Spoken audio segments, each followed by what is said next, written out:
a pleasure to be with you and the CEO Forum. Thanks, mabuhay to everybody. All right, so guys, today, when we think about who is important versus the what, glad to be in front of a lot of HR professionals. The question I always have is, when I was running large contact centers, was how do I improve attrition and how do I improve productivity? And I had a lot of different methodologies, getting people excited, giving out prizes and awards, etc. And that all paid off. But over the past 4 years, I've done a lot of research, talking to hundreds of people in your shoes, HR professionals, CEOs, researching the impact of on productivity and attrition. And what I've come away with over that dearth of research is that we have never really paid attention to the impact of financial wellness on our people. So let me take you down that path, give you a little insight that you may or may not have known about. The number one stress that people feel in their lives is something around financial wellness or money.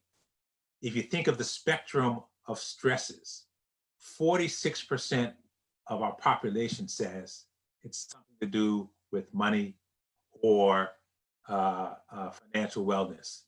Everything else, relationships, jobs, are smaller pieces. The elephant in the room is the financial wellness. But what do we do as far as employers around that? We really haven't explored that. But the research that I've done has really borne fruit. That has said that 62% of employees who have a company that's invested in a financial wellness program feel good about their employer. Excellent. It also says that if we can reduce the stress of those employees, two things happen that are key. One is they stay with the company because they feel comfortable. The second is they don't miss work, so their productivity goes up. How many of your employees have high absentee rate? And when you ask them why, they give you some ambiguous answer. When you drill down to that ambiguous answer, it's really about medical issues, stress at home, productivity. They can't get themselves over that hump. So attrition and productivity are key pieces to doing that. We also find that through this dearth of research, we find that it's not just setting people up for retirement, but it's also making their financial lives stable. So the question isn't, am I paying them enough? The question is, am I teaching them how to use their money? In fact, the BSP has launched a significant amount of financial literacy inclusion in the past couple of years. And they have done research with the Army, they've done research with teachers, and I have done research around the BPO community. And the same conclusion is consistent across all of those groups. And that is, you can't just give a man a fish, but you have to teach him to fish.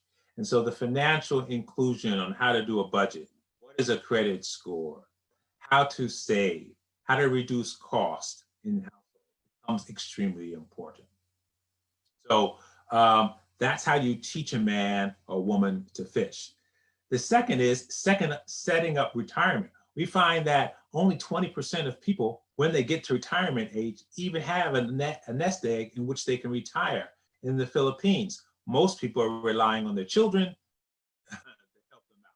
How do we set that up so we don't have to give our children that? So retirement, MP2, a great savings program that's for Filipinos from Paibig. Most people have never heard of it. You can grow your assets by about 7% a year, and it's going to be tax-free. So as I wrap up, what I want you to realize is that financial stress is pervasive throughout our community. It is impacting the younger generation and women who are mainly household providers. So we can't ignore it. It's an easy way for us to reduce attrition, and increase productivity. One, make sure you have a program that makes people stable, the financial literacy stable. Teach them the. Two, put them on a path to retirement. PE-BIG has a great program called Modified PE-BIG 2. Most Filipinos don't even know about it, but you can save 7%. You can earn 7% a year, save up to unlimited amount. You want to put 100 million in, no problem. And it's tax-free. Now, if you do the things I've been talking about, you're going to achieve at least 30% improvement in retention and at least 10% improvement in productivity. Now, as an HR professional, who doesn't want that? Mabuhay.